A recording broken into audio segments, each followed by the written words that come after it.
Dios les bendiga, amados hermanos. Continuamos con esta serie de programas Rompiendo Techos de Fe. En el video anterior, amados hermanos, le daba la introducción en Mateo 17, del 14 y el 15 que leímos, cuando, cuando llegaron, dice, el gentío, y vino el hombre y se arrodilló delante del Señor y le dijo: ten misericordia de mi hijo. Le dice que es lunático, ¿verdad? Unas veces cae en el fuego, otras veces cae en el agua. Pero en el versículo 16, eh, el padre del hijo le dice: he traído, le dice, a mi hijo, a tus discípulos, pero no han podido, dice, no han podido sanarlo. Entonces, ahí es donde comienza, amados hermanos, el relato de esta, el estudio de este día de la palabra de Dios. Cuando el padre de familia llega, dice, y le dice al Señor: ha traído a su hijo, pero sus discípulos no han podido sanarlo.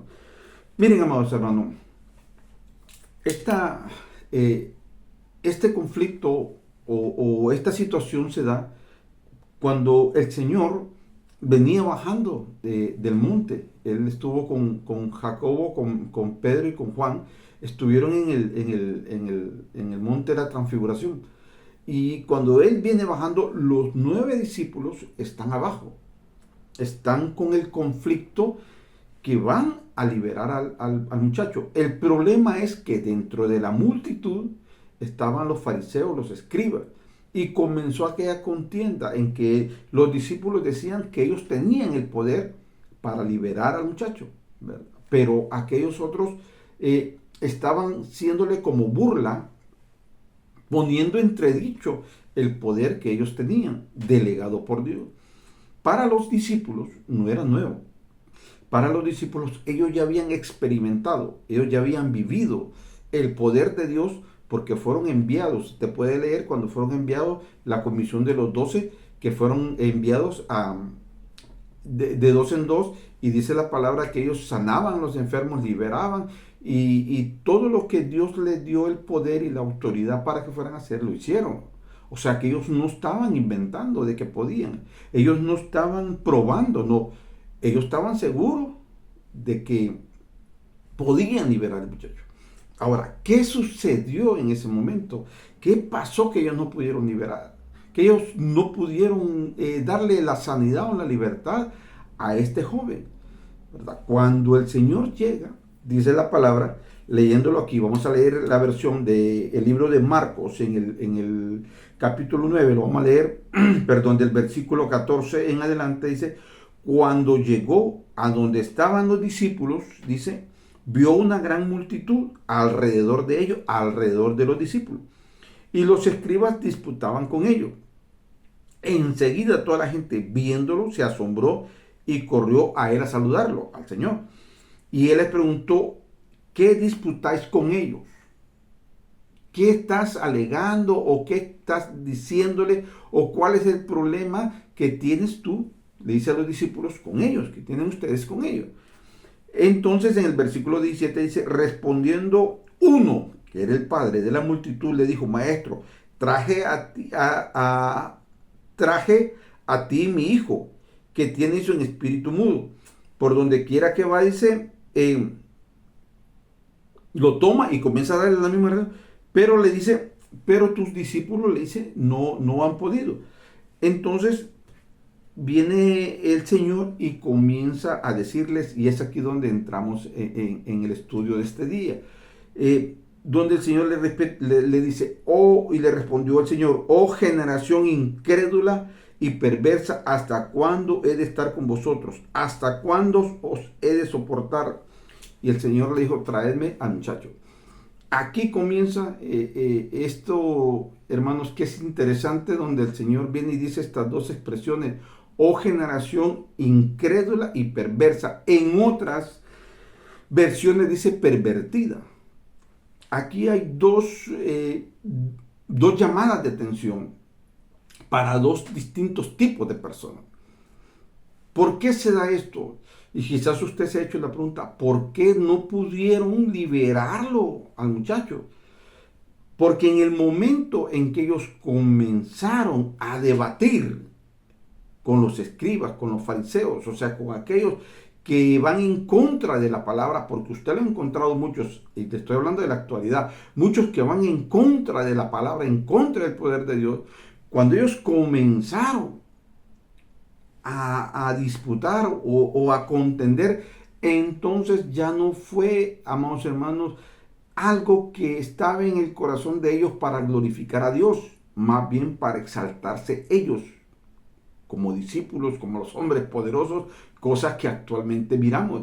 Y por esta razón es que hemos visto que el poder de Dios no es que ha desaparecido ni que Dios no tenga el poder. Él dice en su palabra que es el mismo de ayer, de hoy y por los siglos de los siglos. El problema está en nosotros, que ya no hacemos las obras de Dios, o Dios no se mueve con libertad, amados hermanos, en distintas congregaciones, porque ya no le damos la gloria, lo queremos hacer para que digamos mi ministerio, mi iglesia, yo hago esto, aquí se libera. Entonces se pierde la visión de glorificar y exaltar de Dios. Eso pasó en ese momento. Ellos quisieron exaltarse ellos como los discípulos, como los poderosos, ¿verdad? ¿Se acuerda cuando los mandó en la comisión? Les dijo, no lleven nada, porque nada van a hacer falta. Iban de parte de Dios. Aquellos venían de parte de ellos. Entonces el Señor viene y le dice, ¿hasta cuándo he de estar con ustedes, oh generación incrédula y perversa? Incrédula, ¿a quién le dice incrédula? Le dice a los discípulos. Incrédula, ¿por qué? ¿Qué es incrédula? Es aquel que le cuesta creer. Uno de ellos era Simón. Hasta que no meta la mano en el dedo, mi dedo en el hoyo de la mano y de los pies, voy a creer. Esa es, necesitamos ver para creer. Y perversa o pervertida, le dice a aquellos que iban en contra de la palabra, a los que estaban ahí haciéndole contender, o estaban discutiendo, o estaban poniendo a prueba el poder de Dios, que eran los fariseos y los publicanos. Viene el Señor, le dice, y generación incrédula y perversa o pervertida, ¿verdad? Generación pervertida, o sea, aquellos que están fuera del camino de Dios, aquellos que tienen una mente corrompida, corrupta, arruinada, aquellos que van en contra de la palabra. Está ese conflicto ahí, hermano, y el que estaba entre medio de ellos dos era aquel joven que estaba emproblemado, y viene el Señor, hace la obra poderosa, hace la obra maravillosa y lo libera.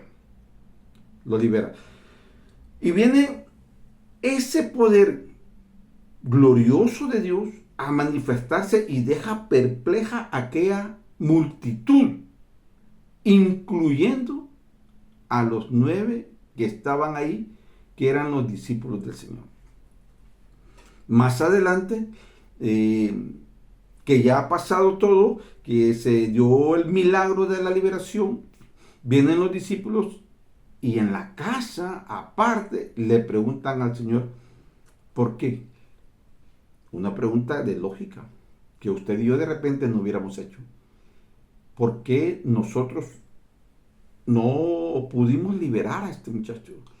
¿Por qué nosotros, habiendo liberado tanto, sanado tanto, hemos fracasado? Y lógicamente, hermanos, también quedamos avergonzados nosotros, ¿verdad? Han de haber pensado ellos. Y el Señor les da una respuesta que muchas veces nosotros la hemos confundido, ¿verdad? La hemos desviado de lo que Dios o lo que el Señor Jesucristo nos dio a entender en ese momento. Viene el Señor y le dice a los discípulos, cuando le preguntaron que por qué no habían podido liberar a aquel muchacho, viene y le dice, este género no sale sino con ayuno y oración. ¿Y por qué le digo que muchas veces hemos confundido esta respuesta del Señor? Porque muchas veces nosotros oramos y ayunamos cuando va a haber una liberación. Oramos y ayunamos cuando nos toca predicar. Oramos y ayunamos cuando vamos a donde un enfermo. Oramos y ayunamos por determinada razón, por X o Y razón, que somos encomendados por las autoridades ministeriales, o porque nosotros vamos y entonces nos centramos en ayuda y oración porque decimos, vamos para esta guerra. Ahora yo le pregunto a ustedes, venía el Señor, había ayunado el Señor antes de hacer la obra de liberación de este muchacho. Había orado el Señor. Ahora usted me está diciendo, no, no hay que hacerlo. No, no, cuidado. Espéreme que le dé un poquito de lo que yo he entendido en esto, hermano. Quizás usted pueda ampliar el conocimiento. Pero el Señor le dice, este género no sale si no es con ayuno y oración. ¿Cuál género? El de la incredulidad de los discípulos. Y el género de liberación para aquellos que hacen contender la palabra, que aquellos que vienen en oposición a la palabra y aquellos que necesitan un ver para creer en un milagro de Dios. ¿Cómo está así? El Señor vivía en una constante oración y un constante ayuno y oración, continuamente, todos los días. Amado, nosotros tenemos que tener esa vida. No porque vamos a predicar, no porque vamos a una liberación, no porque vamos a orar por los enfermos, no, porque tenemos que tener esa comunión con Dios, esa intimidad. Yo duermo con mi esposa no por tener, hermano, precisamente un acto sexual con ella, no, duermo porque es mi esposa, porque esta es mi casa, porque esta es mi cama. Porque ese es mi compromiso, mi deleite, estar con mi esposa. Nosotros tenemos que tener intimidad con Dios, porque Él es nuestro Dios, nuestro Rey, nuestro Señor. No precisamente porque necesitamos esto, necesitamos aquello, porque vamos a una liberación, porque vamos a orar por una sanidad. No, vamos a orar, vamos a ayunar continuamente, porque es nuestra necesidad como hijos de Dios. Ese es ese ejemplo más grande que nuestro Señor Jesucristo nos ha dado, que Él oraba continuamente, ayunaba continuamente, porque mantenía, porque tenía la necesidad de tener una relación, una intimidad con el Padre. Y eso es lo que nos lleva ahora este pasaje de la Biblia. Rompemos, arruinamos, destruimos las barreras que nos impiden tener fe, como tenían estos hombres, que le impidieron hacer el milagro, porque querían resaltarse ellos como hoy nosotros nos queremos resaltar, diciendo que somos los grandes hombres de Dios, pero más que todo, darle la gloria a Dios. Y eso se va a lograr cuando usted y yo mantengamos una intimidad continua, no por necesidad, no porque me regale, no porque quiero esto, no porque voy a hacer aquello, no, porque nace de un corazón agradecido y reconoce que la única victoria que nosotros podemos tener está en Cristo Jesús. Amado hermano, muchas gracias y que el Señor le bendiga.